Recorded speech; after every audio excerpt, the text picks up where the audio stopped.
नमस्कार, मैं हूं आशीष त्रिपाठी आपके साथ।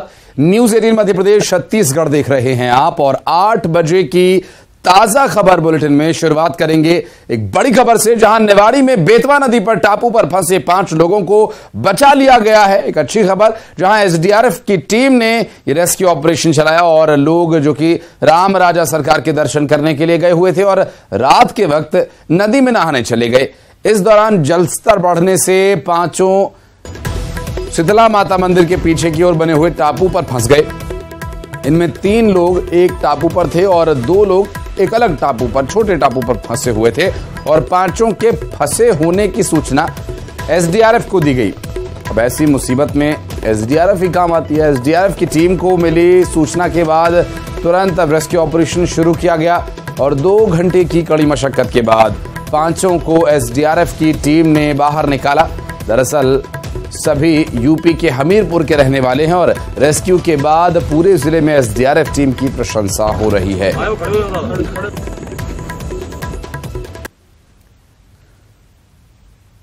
और अगली खबर उज्जैन से, जहां नाला बना फव्वारा। जहां नाले का चैम्बर ओवरफ्लो होने की वजह से फूट गया और शिप्रा नदी के रामघाट पर नाला ओवरफ्लो होकर बहने लगा। दरअसल बारिश होने से नाला ओवरफ्लो हो गया। नाले का गंदा पानी शिप्रा नदी में मिल रहा है और नाले के पानी के शिप्रा नदी में मिलने से पानी दूषित हो रहा है। लगभग 5 से 7 फीट ऊपर पहुंच गया है और तस्वीरें जो हम आपको दिखा रहे हैं, ये तस्वीरें देखकर चिंता बढ़ जाती है। जब शिप्रा जैसी पावन नदी में तकरीबन 10 फीट ऊंचा पानी जाते हुए नाले का पानी मिक्स हो रहा है। शिप्रा नदी रामघाट पर ओवरफ्लो होते हुए नाले का पानी शिप्रा नदी में मिल रहा है और नाले का चैम्बर ओवरफ्लो हो जाने की वजह से फूट गया और यहाँ ये जो स्थिति बन रही है, इससे शिप्रा नदी के दूषित होने के खतरे की हम बात करें तो और बढ़ जाता है। दरअसल नाले का गंदा पानी शिप्रा नदी में मिल रहा है। तस्वीरें आप देख सकते हैं, 5 से 7 फीट ऊपर ये पहुंच गया है और इसका चैम्बर फूट जाने की वजह से, ओवरफ्लो हो जाने की वजह से चैम्बर फूटा और इसकी वजह से शिप्रा नदी के रामघाट पर ये तस्वीरें देखने को मिली।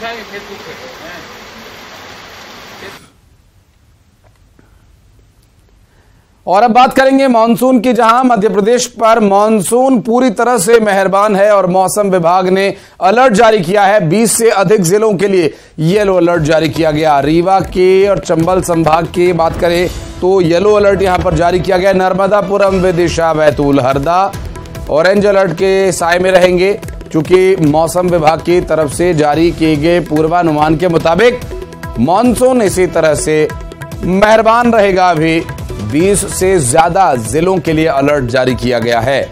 चारों संभाग जिसमें रीवा, चंबल के साथ साथ नर्मदापुरम, उज्जैन, इंदौर और भोपाल के लिए अलर्ट जारी किया गया। नर्मदापुरम, विदिशा, बैतूल, हरदा जिले के लिए ऑरेंज अलर्ट जारी किया गया है।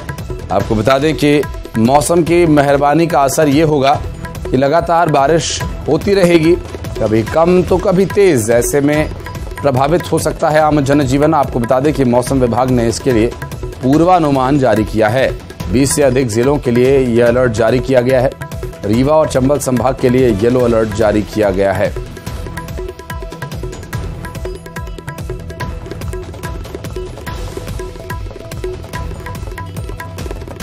तो भारी बारिश की भी आशंका है। येलो अलर्ट हालांकि जारी किया गया है। भारी और हल्की मध्यम बारिश काफी देर तक होगी, लगातार होगी। मध्य प्रदेश में मानसून इस वक्त पूरी तरह से मेहरबान है और इसका प्रभाव लगभग 20 जिलों पर अधिक देखने को मिलेगा और ऐसे में आम जनजीवन इससे प्रभावित हो सकता है। आपको बता दें कि रीवा और चंबल संभाग के लिए येलो अलर्ट जारी किया गया है और ऐसे में बारिश की जो संभावना है वो बढ़ जाती है, क्योंकि बारिश तो होगी लेकिन कहीं ज्यादा कहीं कम, लगातार इस तरह से बारिश की संभावना पूर्वानुमान के आधार पर जताई गई है। मौसम विभाग के द्वारा 20 से अधिक जिलों के लिए अलर्ट जारी किया गया है, जिसमें रीवा और चंबल संभाग के लिए येलो अलर्ट, नर्मदापुरम, विदिशा, बैतूल, हरदा जिले के लिए ऑरेंज अलर्ट जारी किया गया है मौसम विभाग की तरफ से।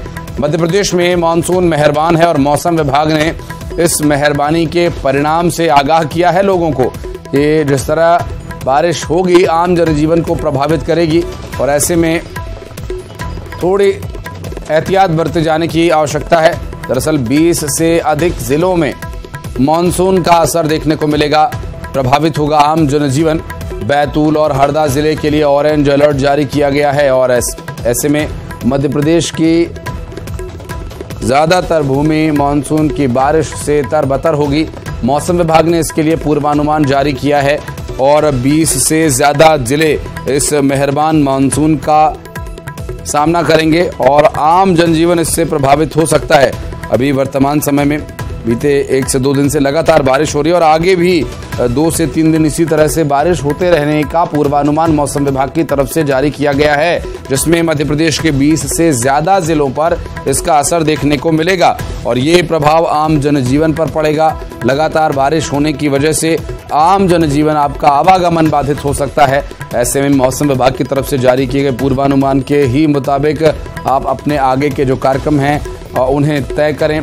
चूंकि येलो अलर्ट और ऑरेंज अलर्ट दोनों ही जारी किया गया है, तो कहीं तेज तो कहीं हल्की बारिश वहां होगी। शैलेंद्र से बातचीत करेंगे, हमारे सहयोगी शैलेंद्र भदौरिया हमारे साथ जुड़ रहे हैं। शैलेंद्र, अभी मौसम विभाग की तरफ से जो पूर्वानुमान जताया गया है, लगभग और कितने दिन इस तरह बदरा बरसते रहेंगे? क्या कुछ राहत मिलेगी बारिश से?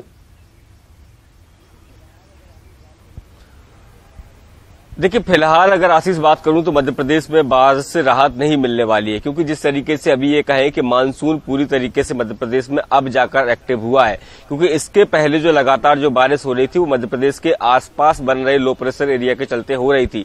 मध्य प्रदेश के ऊपरी हिस्से में अभी तक लो प्रेशर का एरिया नहीं था, लेकिन अब जो है वो सिस्टम जो है थोड़ा सा शिफ्ट हुआ और मध्य प्रदेश के ऊपरी हिस्से में लो प्रेशर का एरिया बन रहा है, जिसके चलते लगातार जो है मध्य प्रदेश में बारिश देखने को मिल रही है। अगर खासकर अगर आज की बात करूं तो आज मौसम विभाग ने मध्य प्रदेश के 20 जिलों में बारिश का अलर्ट जारी किया है, जिसमें कुछ जिलों में भारी बारिश है, कुछ जिलों में हल्की बारिश है। उसमें राजधानी भोपाल सहित चाहे नर्मदापुरम हो, ग्वालियर चंबल संभाग हो या फिर जो दूसरे जिले हैं, उन सब में बारिश का अलर्ट जारी किया। और लगातार जिस तरीके से हम देख रहे हैं कि अलग अलग जिलों में अलग अलग दिनों में लगातार बारिश हो रही है और कल भी जिस तरीके से हमने देखा कि राजधानी भोपाल में सुबह से जो बारिश का दौर शुरू हुआ वो देर शाम तक चलता रहा। तो मध्य प्रदेश के अलग अलग हिस्सों में लगातार बारिश का दौर जारी है। फिलहाल इस बारिश से मध्य प्रदेश में मानसून पूरी तरीके से मेहरबान रहने वाला है, क्योंकि ये जुलाई का महीना है और आने वाले समय में और जो है वो तेज बारिश होने की संभावना जो है मौसम विभाग जता रहा है। नहीं पूरा ये महीना और इसके अलावा अगले महीने के फर्स्ट वीक तक जो है वो मानसून सक्रिय रहेगा। हालांकि औसत बारिश के लिहाज से देखें तो इस बार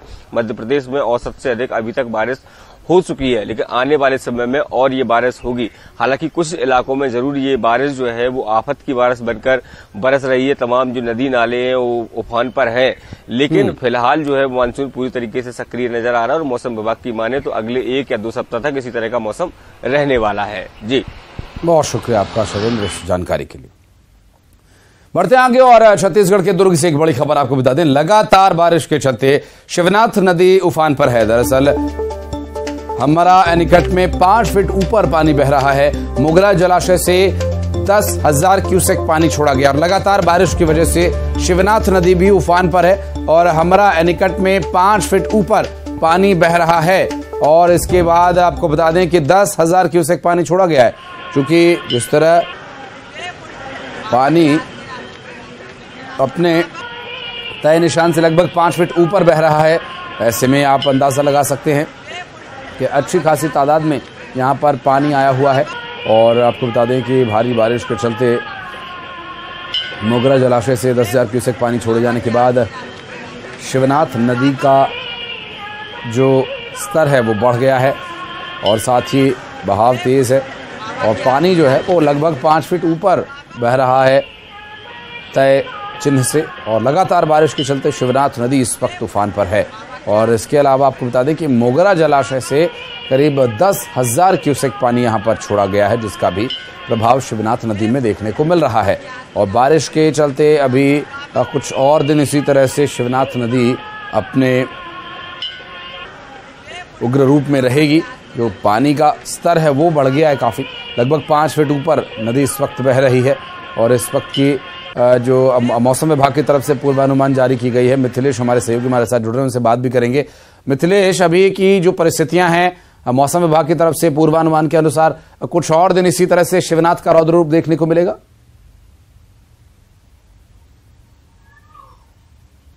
निश्चित रूप से शिवनाथ नदी का जलस्तर काफी बढ़ा हुआ है, क्योंकि बारिश जो है वो रुक रुक कर हो रही है। पिछले 15 घंटे में यदि बात किया जाए तो 1.76 इंच जो पानी गिरा है। इसी तरह से यदि पूरे जून से लेकर अभी तक की बात किया जाए तो करीब औसतन जो है करीब 250 मिलीमीटर की बरसात हुई है। तो इस तरह से जो है बारिश एक तरह से देखा जाए तो औसतन ठीक है, और लगातार बारिश होने के कारण क्या है, जो जल भराव है वो काफी हो रहा है। और साथ ही जो मोगरा जलाशय में जो पानी अतिरिक्त भर जाने की वजह से वहां से 10,000 क्यूसेक पानी छोड़ा गया है। इस वजह से इसका सीधा असर जो है वो शिवनाथ नदी पर देखा जा रहा है, क्योंकि शिवनाथ नदी का जल स्तर वैसे ही पानी गिरने की वजह से काफी बढ़ गया था। उसके बाद में अब जब मोगरा जलाशय से पानी छोड़ा गया है तो यहाँ का जल स्तर और भी काफी ऊंचा उठ गया है। तो करीब 5 फीट से अधिक जो है ऊंचे स्तर से जो है शिवनाथ नदी। बहुत शुक्रिया आपका इस पूरे मामले पर जानकारी के लिए मिथिलेश। बढ़ते हैं आगे और करेंगे मुंगेली से आ रही बड़ी खबर का।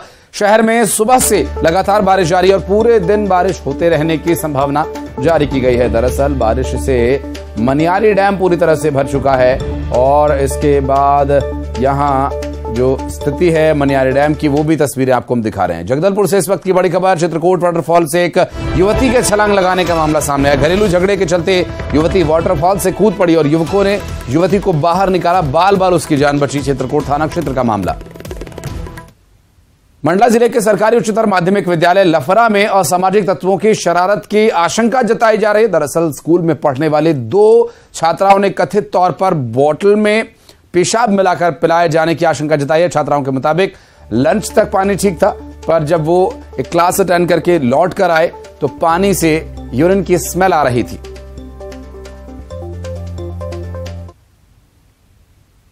जी सर, हम घर से पानी लाए थे कल, साफ पानी, और हमने 2 बजे तक हमने लंच किया तो हमने पानी पी के भी क्लास में गए थे। वो वाली साइंस क्लास में पानी पीकर भी गया था। फिर वहाँ से आने के बाद पानी पिया तो उसमें पानी में यूरिन की बदबू आ रही थी। हम सुबह 10:30 बजे स्कूल आए, फिर 2 बजे की रिसेस में हमने लंच किया था, हमारा पानी ठीक था।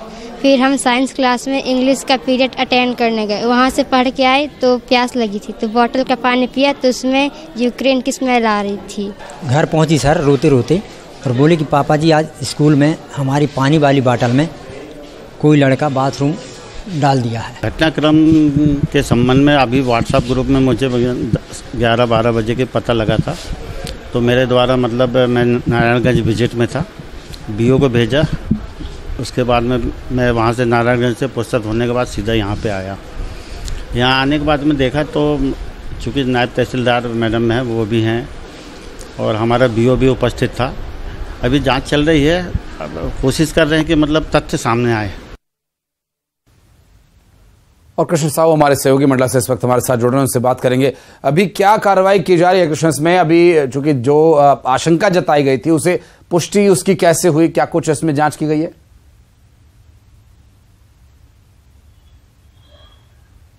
जी बिल्कुल आशीष, बताना चाहूंगा अभी इस मामले पे आज जांच चल ही रही है। जो बॉटल था उसे सैंपल के लिए भेजा गया है, अभी सैंपल की रिपोर्ट नहीं आई है। जब सैंपल की रिपोर्ट आ जाएगी उसके बाद ही कुछ कहा जा सकता है कि इस मामले में क्या कार्रवाई होगी। हालांकि अभी इस पूरे मामले में बमनी थाना है, वहां पर शिकायत दर्ज कराई गई है। इसके साथ ही मौके पर कल सहायक आयुक्त आदिवासी और इसके साथ ही नायब तहसीलदार मौके पर मौजूद रही और इन्होंने उस बॉटल को सैंपल के लिए अभी भेजा है।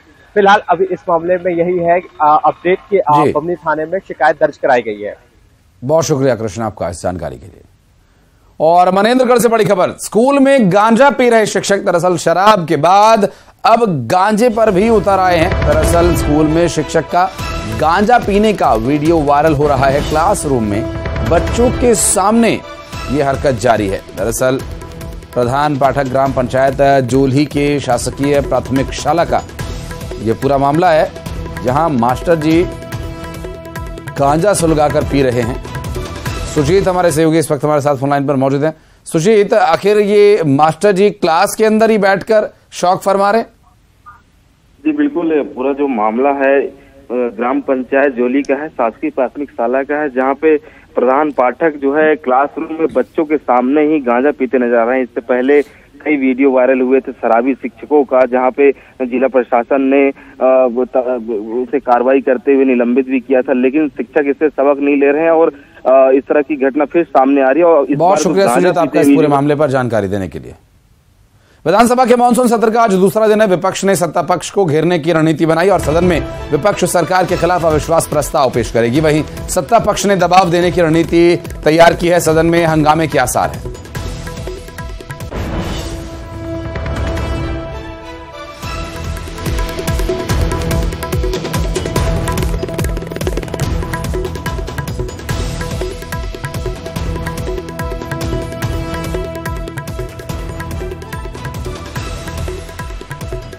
ममता हमारे सहयोगी इस वक्त हमारे साथ जुड़ गए, उनसे बात करेंगे। ममता, आज सदन का जो सत्र है अभी क्या स्थिति है, क्या डिटेल्स मिल पा रही, क्योंकि अविश्वास प्रस्ताव भी आज लाया जाना है विपक्ष की तरफ से?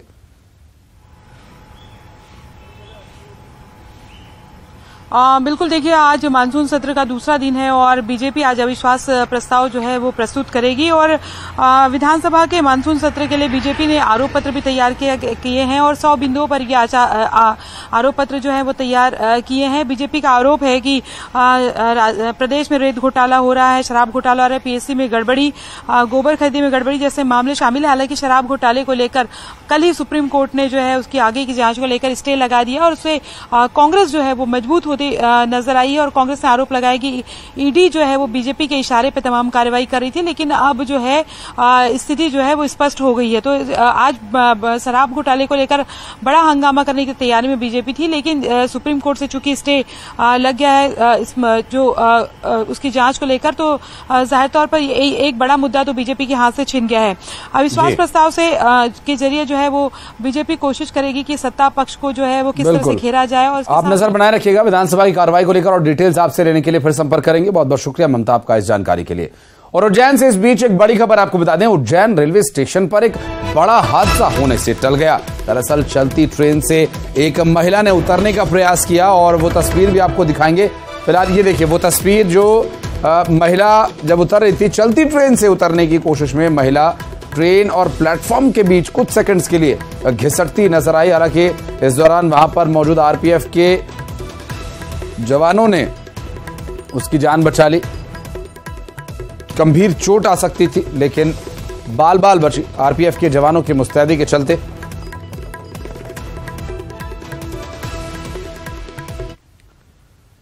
आप सभी ने अब तक उत्तर प्रदेश की ज्योति मौर्य और आलोक मौर्य की कहानी खूब सुनी होगी और अपने अपने ढंग से दोनों की ओर से बहस भी की होगी, लेकिन अब हम आपको एक ऐसी पत्नी की हकीकत दिखाएंगे जो ये साबित कर रही है कि समाज में आज भी ऐसी पत्नियां हैं जो अपने पति को ही परमेश्वर समझती हैं।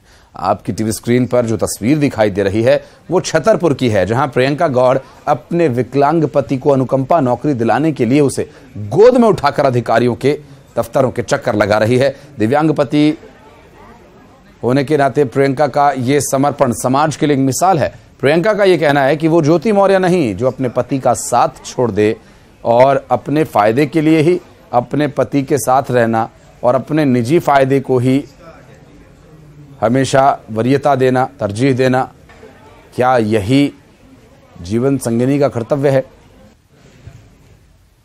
गोद में लेकर के सर पीठ में लेके अपने पति को दर दर भटकती सरकारी अफसरों के पास, कोई मेरी नहीं सुनता।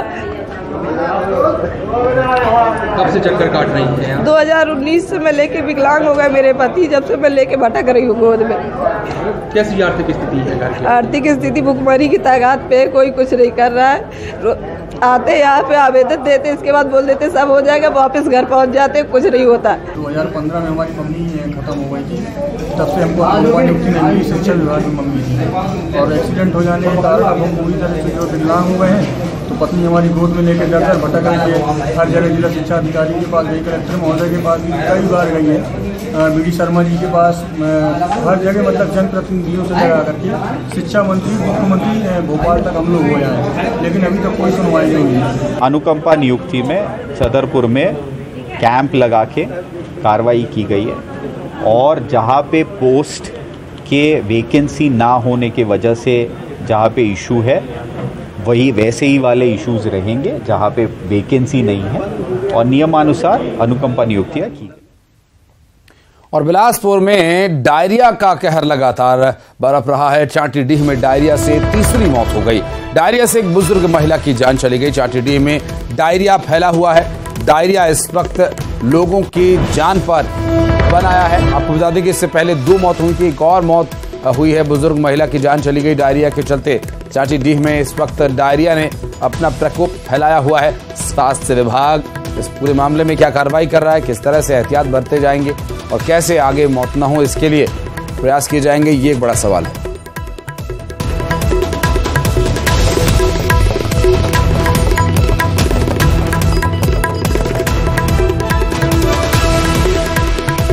आपको बता दें कि शहर में डायरिया के प्रकोप के चलते अब स्वास्थ्य विभाग के सामने एक बड़ी चुनौती है, क्योंकि अब तीसरी मौत हो गई है डायरिया की चपेट में आए मरीज की। और इससे पहले 40 से ज्यादा मरीज कुछ ही 2-3 दिन के अंदर भर्ती कराए गए थे सिम्स अस्पताल में। और इसके अलावा डायरिया लोगों को अपनी चपेट में ले रहा है और लोगों की जान भी ले रहा है। 3 मौत अब तक डायरिया की वजह से हो चुकी हैं। चाटीडीह में डायरिया फैला हुआ है और इस डायरिया को रोकने के लिए क्या प्रयास हो रहे हैं प्रशासनिक स्तर पर, ये तो आप तक जानकारी पहुंचाएंगे ही, क्योंकि अभी तक ऐसी कोई जानकारी नहीं मिली है कि कोई विशेष कदम डायरिया को रोकने के लिए उठाया गया हो। और डायरिया से प्रयास बचने का स्वास्थ्य विभाग इसके लिए क्या कार्रवाई कर रहा है, आप तक जानकारी आगे पहुंचाएंगे। और केंद्रीय उपभोक्ता मामला, खाद्य और सार्वजनिक वितरण मंत्री पीयूष गोयल ने ट्वीट करते हुए विपक्ष के नए गठबंधन पर निशाना साधा। पीयूष गोयल ने ट्वीट करते हुए कहा कि नाम बदलने से पहचान थोड़ी बदलेगी। आपको बता दें कि विपक्षी एकता की दूसरे दिन की बैठक मंगलवार को बेंगलुरु में हुई। 2024 के आम चुनाव में भाजपा को हराने के लिए विपक्ष के 26 दल एक साथ आ गए और बैठक में विपक्षी दलों ने गठबंधन का नाम इंडिया तय किया है। इसकी फुल फॉर्म जो है वो इस तरह से है कि Indian national development inclusive alliance. तो ये ऐसे शब्द चुने गए हैं जिससे कि उसकी शॉर्ट फॉर्म इंडिया बने और देशभक्ति का संदेश लोगों में जाए।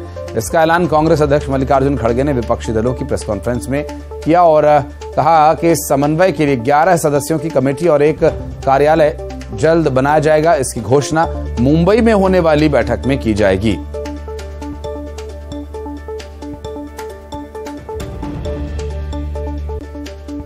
और ट्वीट करके मंत्री महोदय ने लिखा कि नाम बदलने से पहचान नहीं बदलती।